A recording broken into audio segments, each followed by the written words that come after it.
رب العالمین والعاقبۃ للمتقین والصلاۃ والسلام علی سید الانبیاء والمرسلین اما بعد فاعوذ باللہ من الشیطان الرجیم بسم اللہ الرحمن الرحیم صلی اللہ علی النبی الامی وعلی آلہ وصحبہ وبارک وسلم صلاۃ و سلاما علیک یا سیدی یا رسول اللہ۔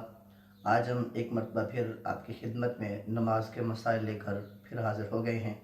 الحمدللہ ہم نے پچھلی ویڈیو کے اندر نماز کے شرائط کے حوالے سے بیان کیا تھا۔ آج ہم نماز کے فرائض کے حوالے سے تفصیلی گفتگو کرنے کی کوشش کریں گے۔ نماز کے فرائض کی تعداد کتنی ہے، نماز کے فرائض کا حکم کیا ہے، یہ آج ہم اس ویڈیو میں تفصیل کے ساتھ بات کریں گے۔ سب سے پہلی بات کہ نماز کے فرائض کتنے ہیں، تو نماز کے 7 فرائض ہیں، اور ان فرضوں میں سے کوئی ایک بھی فرض رہ جائے تو نماز باطل ہو جاتی ہے، یہ نماز فاسد ہو جاتی ہے، نماز نہیں ہوتی، دوبارہ پڑھنی پڑتی ہے۔ نماز کے فرائض میں سے سب سے پہلا فرض جو ہے وہ یہ ہے کہ تکبیر تحریمہ کا پڑھنا، یہ نماز کا پہلا فرض ہے، اور اگر یہ فرض رہ جائے تو نماز نہیں ہوگی۔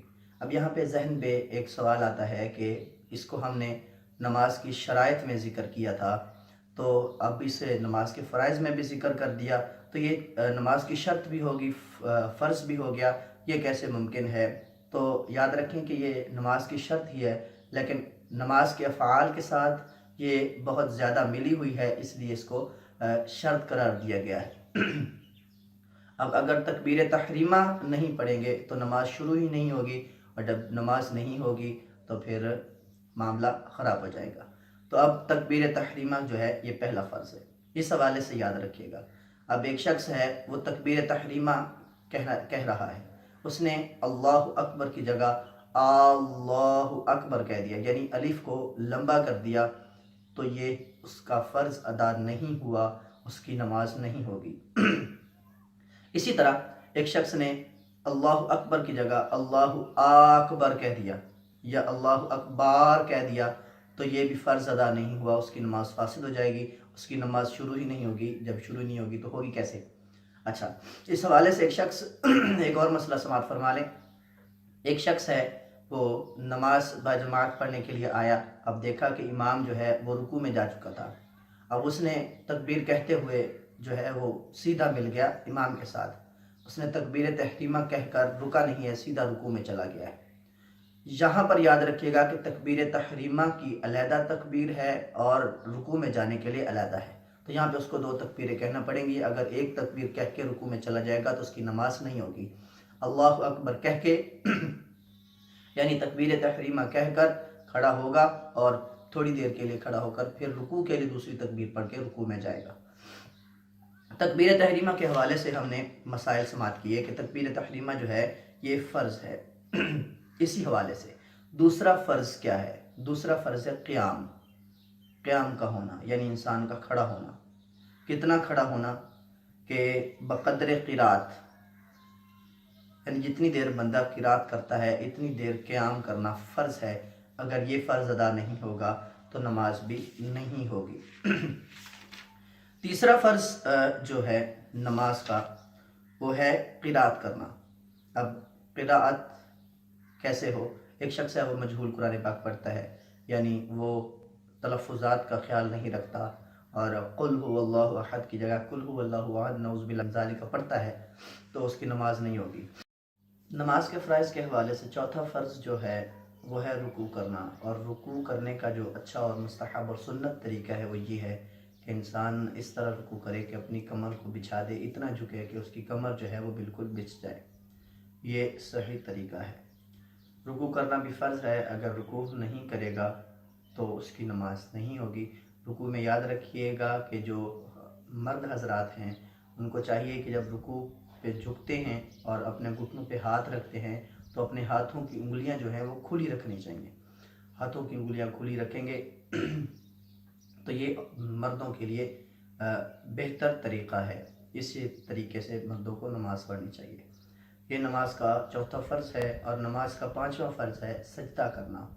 سجدہ کرنے کے حوالے سے نبی کریم رؤوف الرحیم صلی اللہ تعالی علیہ وآلہ وسلم نے ارشاد فرمایا کہ مجھے 7 ہڈیوں پہ سجدہ کرنے کا حکم دیا گیا ہے۔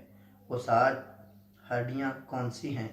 منہ، دونوں ہاتھ، دونوں گھٹنے، دونوں پنجے، اور یہ حکم ہوا ہے۔ اس حوالے سے سجدہ کرنا کس طرح ہے، طریقہ سماعت مالک کہ جب ہم سجدے میں جائیں گے تو ترتیب کچھ یوں ہونی چاہیے کہ پہلے انسان کے گھٹنے لگنے چاہیے زمین پر، پھر ہاتھ لگیں، پھر انسان کا ناک لگے، اور پھر ماتھا۔ یاد رہے کہ جو سجدہ کرنا ہے دونوں ہاتھوں کے درمیان میں سجدہ کرنا ہے، اور نظر جو ہے وہ ناک کی نرم ہڈی پر رہنی چاہیے۔ تو اگر سجدے میں کوتاہی ہوگی تو فرض نہیں ادا ہوگا، اور جب فرض ادا نہیں ہوگا تو نماز بھی نہیں ہوگی۔ اب سجدے میں جب آپ جائیں گے تو آپ کے پاؤں کی انگلیاں جو ہیں یہ مڑ کر قبلہ کی طرف ہونی چاہیے، یہ ضروری ہے۔ اگر قبلہ کی طرف مڑ کر انگلیاں نہیں ہوں گی تو یہ غلط طریقہ ہو جائے گا۔ نماز کا جو چھٹا فرض ہے وہ ہے قضا اخیرہ، یعنی جب نماز کی رکعتیں مکمل ہو جائیں تو اس وقت آخری جو تحیات پر بیٹھتے ہیں اسے قضا اخیرہ کہتے ہیں۔ اب اگر 2 رکعتیں ہیں تو دوسری رکعت پر بیٹھنا فرض ہے۔ کہاں تک بیٹھنا فرض ہے؟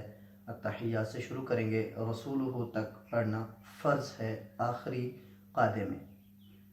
اب اگر 4 رکعتیں ہیں تو چوتھی رکعت پہ آپ کا قضا اخیرہ ہوگا، اور چوتھی رکعت کے آخر میں بیٹھ کر التحیات سے لے کر رسولہ تک پڑھنا فرض ہے۔ اگر یہ نہ ہوا تو فرض کی ادائیگی نہیں ہوگی اور نماز بھی نہیں ہوگی۔ قضا اخیرہ جو ہے یہ نماز کا چھٹا فرض ہے۔ نماز کا آخری فرض اور 7واں فرض یہ ہے کہ خروج بسنعہ، یعنی سلام پھیر کر یا بات چیت کے ذریعے سے نماز کو ختم کرنا، یہ نماز کا آخری فرض ہے۔ اس طرح ہی یعنی جب ہم التحیات، درود ابراہیمی اور دعا پڑھ چکیں تو اس کے بعد ایسے ہی نہیں اٹھ جانا، بلکہ فرض ہے کہ سلام پھیر کے اٹھا جائے، یا کلام کر کے، یا کوئی بھی ایسا کام کیا گیا جائے جس سے نماز فاسد ہو جاتی ہے، تو ایسے طریقے سے نماز سے باہر نکلنا یہ بھی فرض